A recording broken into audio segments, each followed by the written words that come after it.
Bonjour tout le monde.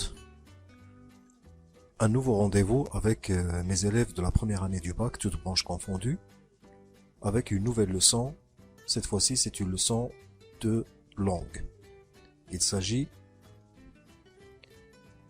des niveaux de langue. Alors l'objectif de ce cours, c'est identifier les niveaux de langue et adapter son langage aux différentes situations de communication. Notre plan est le suivant. On commencera tout d'abord par une introduction. On parlera du niveau courant, ensuite le niveau familier, le niveau soutenu, et nous terminerons par l'essentiel à retenir. Introduction. À l'écrit, comme à l'oral, le langage varie en fonction de la situation de communication, et en particulier en fonction de la personne à qui l'on parle. On ne s'adresse pas de la même manière à un camarade de classe ou à son professeur. On distingue alors trois niveaux de langue. Le niveau courant, familier et soutenu. Remarque indispensable. Dans un même texte, il ne faut pas mélanger les différents niveaux de langue, sauf lorsqu'on l'en veut respecter un certain réalisme. À l'écrit, il est préférable d'utiliser le registre courant ou soutenu.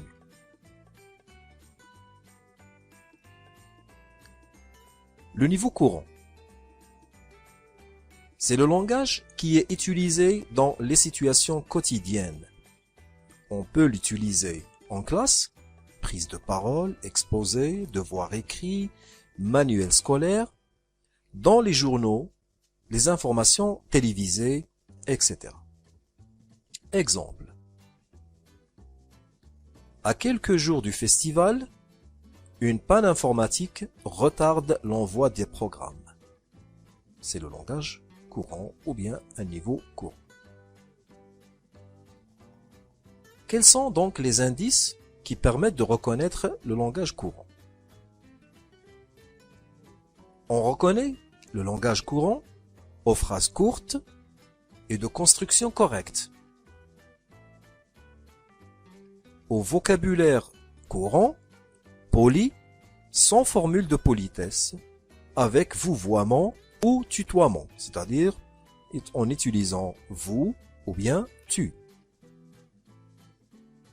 Le destinataire est connu et présent, comme par exemple un professeur.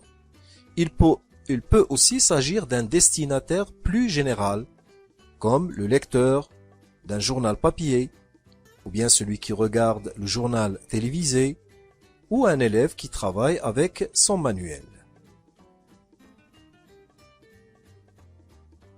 Deuxièmement, le niveau familier. On rencontre surtout à l'oral, parfois à l'écrit. Il est employé par les élèves dans la cour de récréation, entre des personnes proches qui sont familières entre elles. Familier vient de famille.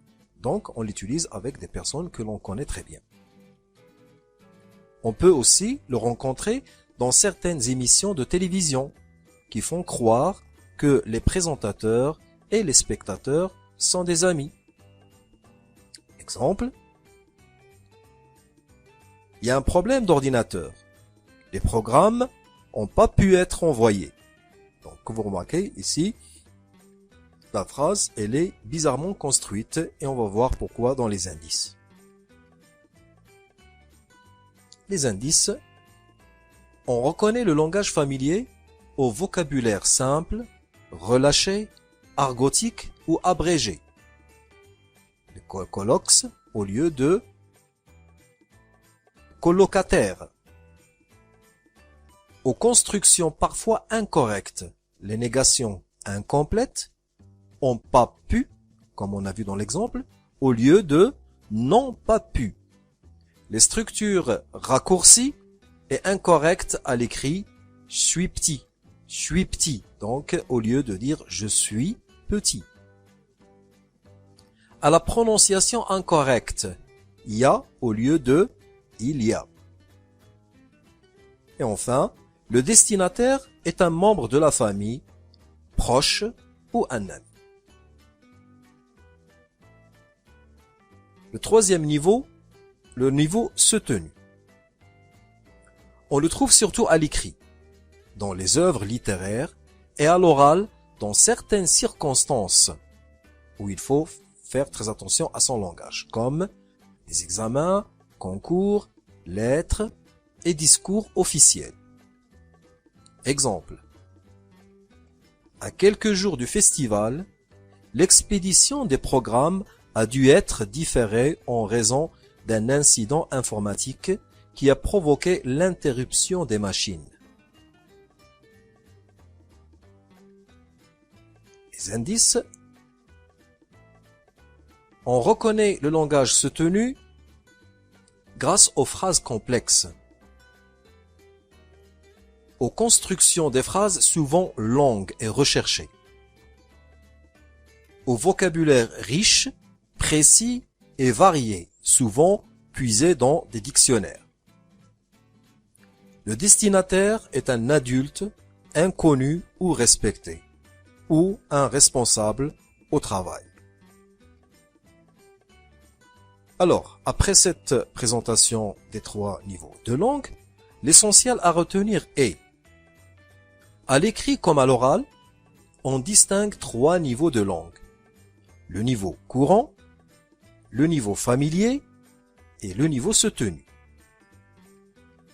Dans le travail, comme dans la vie quotidienne, il est important de bien les distinguer et de choisir celui qui est le plus approprié à chaque situation de communication. C'est-à-dire, en fonction du destinataire, celui à qui l'on parle ou écrit. C'est une question de politesse. Bien. Sur ce, je vous dis à la prochaine vidéo et surtout, je vous remercie pour votre attention.